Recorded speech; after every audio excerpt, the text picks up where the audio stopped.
لیکن اصل بات یہ ہے، اصل مشکل یہ ہے کہ ہم ان رشتوں کو ایکسپٹ نہیں کرتے. سب سے بڑی خرابی ہے کہ ہم انہیں ایکسپٹ. تو دین پڑھنے کے بعد جو سب سے بڑی تبدیلی آنی چاہیے، یہ جو میں نے اپنے اندر لانے کی کوشش کی، وہ یہ کہ ان رشتوں کو ایکسپٹ کیا ہے اور ان کا احترام، اور ان کی بات بھی اسی طرح برداشت کر لی جائے چاہے بری ہی لگے کوئی.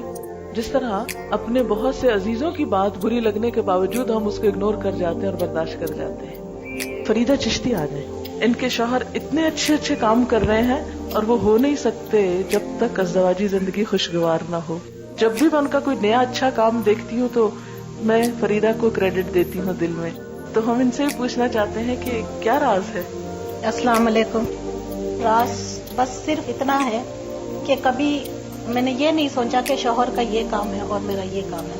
بے شک اللہ تعالیٰ نے جو کچھ بھی بتایا ہے، لیکن چونکہ میرے ہسبینڈ بہت زیادہ دین کا کام کرتے تو میں نے انہیں یہ کبھی نہیں کہا کہ نہیں یہ میرا کام نہیں آپ کا ہے.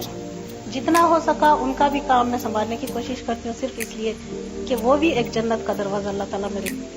تو یہ ایک بات ہے کہ ہر لحاظ سے جس طرح بھی اپنے ساتھی کا سپورٹ کر سکتے ہیں، مدد کر سکتے ہیں ان کو، چاہے وہ آپ کے ذمہ ہو یا نہ ہو. تو یہ میں نے ایک چیز دیکھی ہے کہ زندگی کامیاب ہوتی ہے اور اللہ تعالیٰ کی مدد.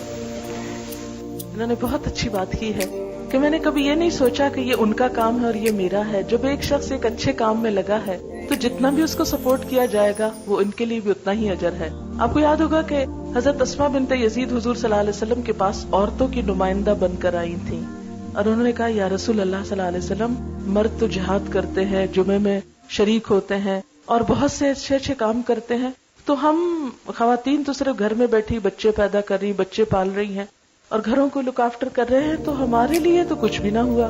آپ نے فرمایا نہیں، جو شوہر کی غیر موجودگی میں گھر کو اچھی طرح سنبھالتی ہے اور اپنی شرم و حیا کی حفاظت کرتی ہے، وہ گھر بیٹھ کر بھی وہ سارا اجر پالے گی جو شوہر باہر جا کے کر رہا ہے. تو یہ ایک حقیقت ہے کہ اگر شوہر ایک اچھے کام میں لگا ہوا ہے اور بیوی کی طرف سے اس کو سپورٹ حاصل ہے اور بیوی اس کی ذمہ داریاں بھی اٹھا رہی ہے، تو اس پر اس کے لیے انشاءاللہ بہت بہترین اجر ہے. میں یہی نصیحت کروں گی کہ شادی ہو کے جب جائے اپنے گھر میں تو اپنا گھر ایک جنت بنا لے اپنے میاں کے لیے اور اپنے سسرال والوں کے لیے. میاں جب گھر آئے تو اس کو پوری طریقے سے سکون ملے، نہ کوئی لڑائی جھگڑے کی باتیں ہوئیں، نہ کوئی کمپلین ہوئی کسی قسم کا. اور میرے خیال میں اگر یہ ایسے کرے تو میاں بھی خوش ہوگا کہ میں جب گھر آیا ہوں تو باہر کی زندگی میں جو مجھے پریشانیاں تھیں، گھر آ کے میں ٹوٹلی انوائنڈ کر سکتا ہوں اپنی بیوی کے ساتھ. اس میں یہی کچھ کہوں گی. آپ کو معلوم ہے کہ ایک اچھی بیوی کی خوبیاں بتاتے ہوئے نبی صلی اللہ علیہ وسلم نے کیا فرمایا کہ جب شوہر اس کو دیکھے تو وہ اس کو خوش کر دے، اور جب وہ اسے کسی کام کا کہے تو وہ کر ڈالے، جب وہ اس کے بھروسے پہ کوئی قسم کھا لے تو وہ اس کی قسم پوری کر دے، اور عورت شوہر کے معاملے میں کسی دوسرے کی بات نہ مانے. شوہر کے معاملے میں کسی دوسرے کی بات نہ مانے. ہمارے ہاں عموماً یہ چیز مس کر دی جاتی ہے. یہ اللہ کے رسول صلی اللہ علیہ وسلم کا حکم ہے. ہم بہت سی چیزوں میں شوہر کے ساتھ آرگیو کرتے ہیں کسی اور کے کہنے پر، بعض اوقات اپنے ہی پیرنٹس کے کہنے پہ. آپ نے دیکھا ہوگا کہ جتنی سہولتیں کمیونیکیشن کی زیادہ ہو گئی ہیں، اس سے میں نے دیکھا خرابیاں بھی بہت ہو گئی ہیں. بعض اوقات شادی تو پیرنٹس کر دیتے ہیں لیکن پیچھے سے ڈکٹیشن نہیں چھوڑتے. یوں کرنا، اچھا اس نے تمہیں یوں کیا ہے تم آگے سے یوں جواب دینا، اس نے تمہیں یہ نہیں دیا تم یوں بتانا.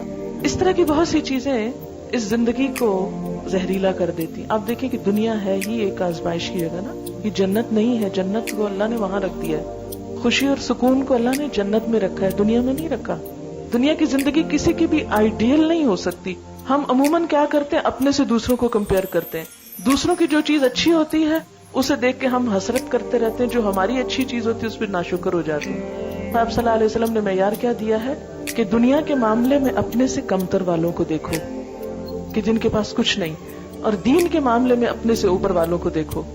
تو اگر شوہر کی رائے جب تک دین کے خلاف نہ ہو، اللہ کے حکم کے خلاف نہ ہو، اس وقت تک اس کی اطاعت اللہ کی اطاعت کے بعد سب سے بڑی اطاعت ہے. سورۃ النساء نیک عورت کی خوبی کیا بتائی گئی ہے؟ فالصالحات قانتات. قنوت کون سی اطاعت ہے پتہ ہے آپ کو؟ قنوت ہوتا ہے دوام اطاعت اور عاجزی والی اطاعت. قوموا للہ قانتین، اللہ کے سامنے عاجز بندے بن کے کھڑے ہو. تو بیوی کی جو خوبی قرآن نے بتائی وہ کیا ہے؟ نیک عورتیں فرما بردار. اور یہ نہیں کہ صرف اچھے وقت میں فرما بردار، چاہے اپنی مرضی نہیں بھی، اپنا دل نہیں بھی چاہ رہا، اپنی خواہش نہیں بھی، کسی بھی چیز میں شوہر کی خواہش ہے. مثلا شوہر باہر جانا چاہتا ہے، وہ ہم سے چاہتا ہے کہ ہم بھی ساتھ چلیں، ہم کہ نہیں میرا تو موڈ نہیں، میں تو سو رہی ہوں، آپ جائیں جہاں جاتے ہیں. بعض اوقات وہ کسی چیز کا مطالبہ کرتا ہے، ہم کہتے نہیں ہمارا تو موڈ نہیں. تو قرآن پاک نے یہ نہیں کہا فالصالحات مطیعات، اس میں بھی اطاعت ہے. کیا کہا؟